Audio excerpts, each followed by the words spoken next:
Fort Larned was established in 1859 to protect the U.S. mail routes that were going through the area. The Plains Indians, this was their homeland. And General Hancock was here in 1867, and one of the Indian leaders told him he was extremely upset with the military and the trail travelers were cutting down all the trees and chasing away the buffalo. So it was a direct impact on the Indians that they did have. And the Indians were seeing things happen that they didn't like, and they were fighting back. The primary reason for the Army to be at this fort is basically to protect the Santa Fe Trail from the Indians. Because, the Indians, they weren't going to attack the fort. They were more fighting guerrilla warfare style. So we were set here to protect the Santa Fe Trail, protect wagons, protect any kind of supplies or things going from here to Fort Dodge.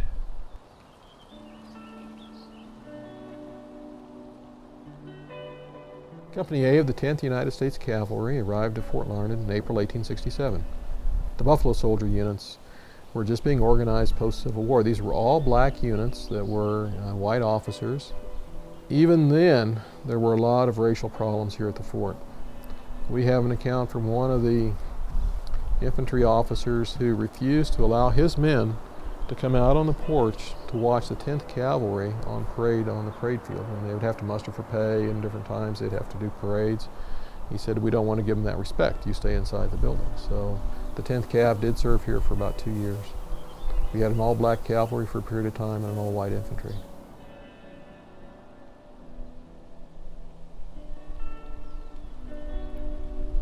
Here they initially made Fort Larned of adobe, and then they discovered that didn't hold up well, just too much rain in this environment. So right at the end of the Civil War, they decided to rebuild it of sandstone. That was all quarried about 2 miles straight east of us.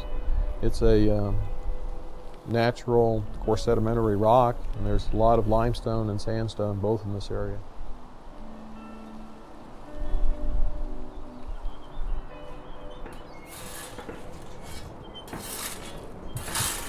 There's not a thing I can't do in here if I get the metal to the right temperature.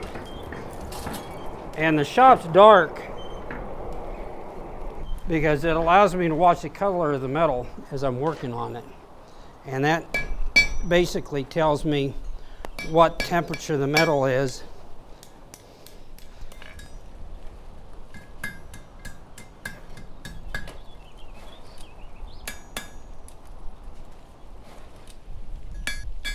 Blacksmiths here, even though they were primarily working for the Army, they could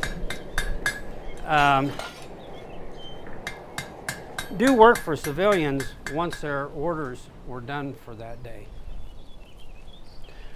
Primarily it was wagon repair, wagon wheels, parts of the wagon that wore out and broke.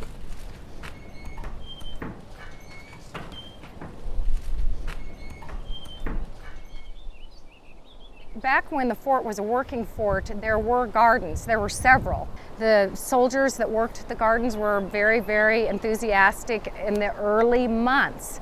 But of course they had problems they had to deal with, like drought, hot winds, grasshoppers. I'm kind of proud of the fact that we went ahead and decided to plant a garden here. It's the first one of the 21st century. It's a local Girl Scout troop. Troop 72 is helping with this, and we have several plants, vegetable plants that would have been here when the soldiers lived here.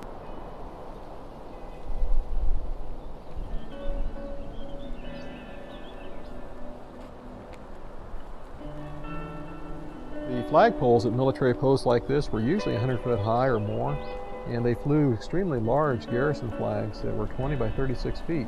So the trail travelers coming in here at Fort Larned from as far away as Pawnee Rock, and that's almost 14 miles away, the trail travelers could start seeing the flag. It would have to be, I think, a tremendous feeling of security and safety.